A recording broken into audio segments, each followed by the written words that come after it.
In 2015, Jelly Roll, the guy now selling out arenas and winning Grammys, was living in a van, performing for crowds of maybe 20 people, broke, unknown, and one bad night away from giving up on music completely. His real name is Jason Difford, and at that point, nobody outside of a small circle knew either name. Then he met a woman in a Las Vegas country bar, and everything changed. 10 years later, he's one of the biggest names in music. 3 Grammy wins in 2026 alone, including Best Contemporary Country Album for Beautifully Broken, Sold Out Arenas, The Ultimate Redemption Story. And the woman from that bar, Bunnie Xo, was right there beside him for every single step. They were the couple, the proof that love could survive anything, the ride or die marriage that fans built entire TikToks around. And on June 15th, 2026, it ended. Jelly Roll filed for divorce in Williamson County, Tennessee. Nearly 10 years of marriage done. And the timing is what stops you cold. He didn't leave when he was broke. He didn't leave when they were struggling. He left right at the top of the mountain with everything they'd ever dreamed about finally in their hands. So what happened? How does a couple climb out of a van, build an empire together, survive the kind of hardships that break most relationships in half, and then fall apart at the exact moment they finally made it? That's the question. Because this isn't a story about a marriage that failed. It's a story about a marriage that succeeded at everything except surviving its own success. Today, we're going to rewind the whole thing. The van, the bar, the album she paid for, the empire they built, and the slow, quiet crack that turned into a split nobody saw coming. This is the anatomy of a love story that went all the way up and then came all the way down. Welcome to A-List Anatomy. If you want the real story under the headlines, the pattern, not the gossip, you're in the right place. Let's go back to the beginning, to a van and a bar and 2 people who had absolutely nothing. Section 2, the van and the bar. To understand how big this fall is, you have to see how low the starting point was. Rewind to August 2015, Las Vegas. Jason Difford, years before the world knew him as Jelly Roll, is performing at a place called the Las Vegas Country Saloon. He's not a star. He's a guy with a rough past, a couple of kids from previous relationships, and a music career that's going nowhere fast. By his own account, he's living in a van. The crowd that night, around 20 people. One of them was Bunnie Xo, and the way she tells it, it wasn't slow. It wasn't complicated. She looked at him and something just clicked. Her exact words later were that her soul basically said, "There you are," like she'd been waiting for him without knowing it. Now here's the part that matters. Bunnie wasn't some bystander who got swept up in his fame. There was no fame. She believed in him before there was a single reason to, and she put her money where her heart was. She took earnings from her own career and literally invested in his music, helping fund his 2017 album. She bet on him when the world hadn't. They got married fast, August 2016, at a little wedding chapel in Vegas. And then they did something most couples only talk about. They made an actual 5-year plan. Build the career, launch her podcast, buy their own house, and one by one, they checked every box off that list. It wasn't all smooth. These two had real history. They actually broke up once, back in 2018. Bunnie moved back to Vegas, and Jelly came and got her, won her back. They recommitted and kept going. That's the kind of couple they were, the kind that fought through the rough patches instead of walking away from them. And the foundation was honest in a way most celebrity couples never are. Bunnie was open about her past as a sex worker, something she left behind in 2019 to build the Dumb Blonde podcast, which became a huge success in its own right. They weren't hiding who they were.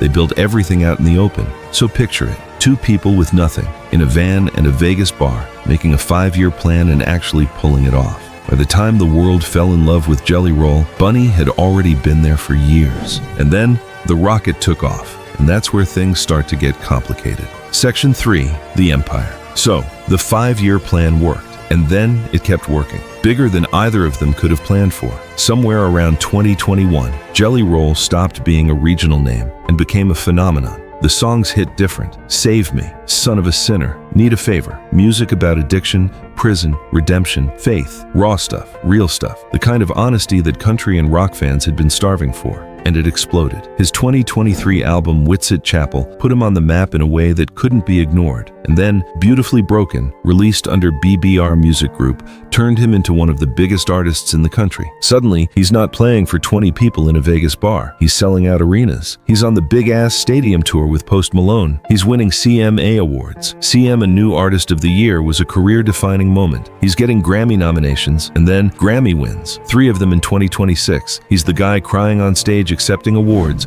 thanking the people who never gave up on him. And the name at the top of that list every single time was Bunnie. Because here's what made them special. As Jelly Roll's star went supernova, Bunnie wasn't fading into the background. Her Dumb Blonde podcast became a genuine force of its own. Huge guests, millions of listeners, a media brand with her name on it. She wasn't the wife. She was a star in her own right, building her own empire next to his. And in February 2026, she put it all on paper. Her memoir, stripped down, unfiltered and unapologetic, hit shelves and laid bare the full story of who she was before and who she'd become. They became a power couple in the truest sense. 2 careers, both climbing, both feeding off each other's momentum. He'd bring her on stage, she'd hype him on her platform. They were everywhere. Red carpets, award shows, viral moments, matching tattoos. The internet ate it up.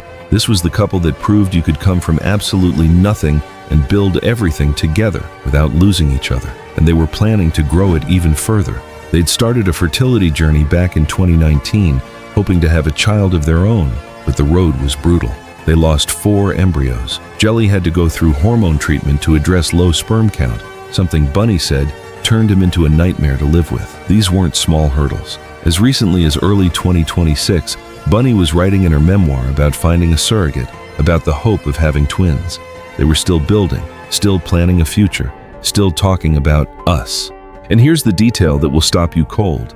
Even after the divorce filing, Bunnie confirmed on her podcast that they're still having a baby. The surrogacy is moving forward. They are going to be parents, just not married. Hold on to that, because it tells you everything about how this ending actually looks. That's the thing you have to hold on to here. As late as February 2026, just months before the filing, the public story was a couple deepening their commitment, not ending it. Memoir on the shelves, surrogacy plans in motion, the empire fully built and a baby on the dream board. From the outside, they had it all. The career, the money, the house, the brand, the love story everybody wanted to believe in.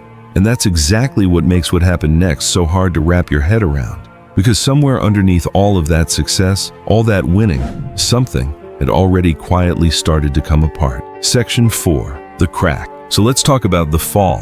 And the honest answer is, it didn't look like an explosion. It looked like a slow fade. According to Bunnie herself, the real issue was time. She said that for over a year before the end, the communication between them had been breaking down. Not a scandal, not a single dramatic betrayal, just 2 people, both running massive careers, slowly drifting into separate orbits. And think about what their life actually looked like by 2025. He's on the road constantly. Arena tours don't stop.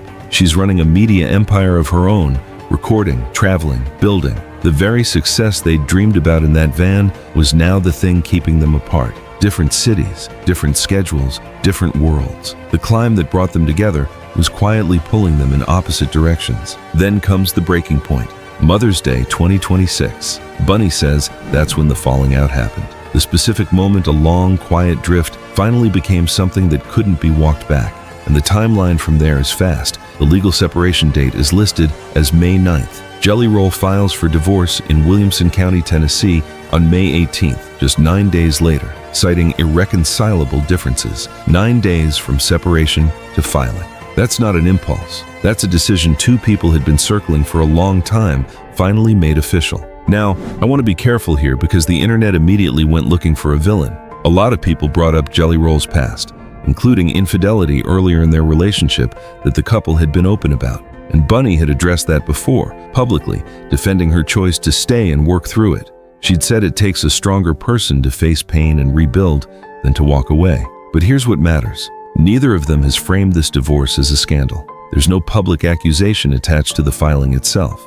By both of their accounts, this was about a marriage that simply ran out of road, not a betrayal that blew it up. And we should take them at their word rather than inventing a story they didn't tell. What did happen is that the clues were there in the weeks before anyone knew. Looking back, both of them were dropping cryptic posts. Bunnie shared a photo with the line, "She's getting her sparkle back." She lip-synced to a Nickelback Breakup song. Jelly posted a TikTok about feeling on top of the world, which he later clarified had nothing to do with the divorce, but the timing sent fans spiraling anyway. The separation happened May 9th. The public didn't find out until June 15th. For more than a month, one of music's most beloved couples was already over, and we were all still tagging them as relationship goals. And when it finally came out, there was no war, no mudslinging, just 2 people who'd built a life together quietly, acknowledging that the romantic part of it had ended.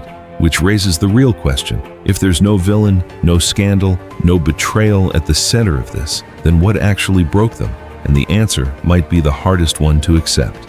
Section 5. The Closer. So what actually broke Jelly Roll and Bunnie Xo? Here's the uncomfortable answer.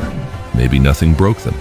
Maybe they just grew in two different directions at the exact same speed. Think about the cruel irony of it. When they had nothing, a van, a Vegas bar, 20 people in a crowd, they had all the time in the world for each other. They built a 5-year plan and lived it side by side day after day. Closeness was easy when the world wasn't pulling at them. Then they won. And winning, it turns out, has a cost nobody warns you about. The arena tours, the podcast empire, the constant travel, the 2 separate spotlights. Everything they ever wanted became the very thing that kept them in different cities, different schedules, different lives. They didn't drift apart because they stopped loving each other. They drifted apart because they succeeded too well, at too much, all at once. And what's almost beautiful about it, in a sad way, is how they're handling the ending. At a concert just days after the news broke, with Bunnie right there, Jelly Roll told the crowd they'd always be best friends. He thanked her for 10 incredible years. No bitterness, no blame, just gratitude for a decade that took them from a van to the top of the world. They're choosing to co-parent, and not just co-parent from a distance. Reports say they plan to live on the same compound, raising their kids together under one roof, just in separate spaces. Their daughter Bailey Ann DeFord and son Noah Buddy DeFord are watching 2 parents figure out a new shape for a family. And when Bailey said at the end of the day, "These are real humans with real feelings, that's worthy of compassion," she was right. They're also still moving forward with the surrogacy.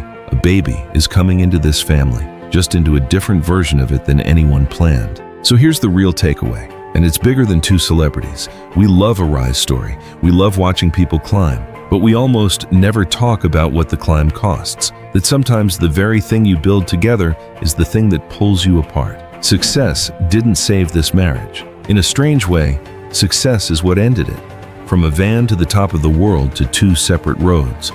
But somehow, still the same compound, still co-parenting, still having a baby together. Same 2 people, same love, in a different shape now. So what do you think? Did fame break them, or did they just outgrow the life they started in? Drop it in the comments. I read every one. If this breakdown hit, the like button helps more than you know. And there's a full playlist of these celebrity anatomies waiting right here. I'll see you in the next one.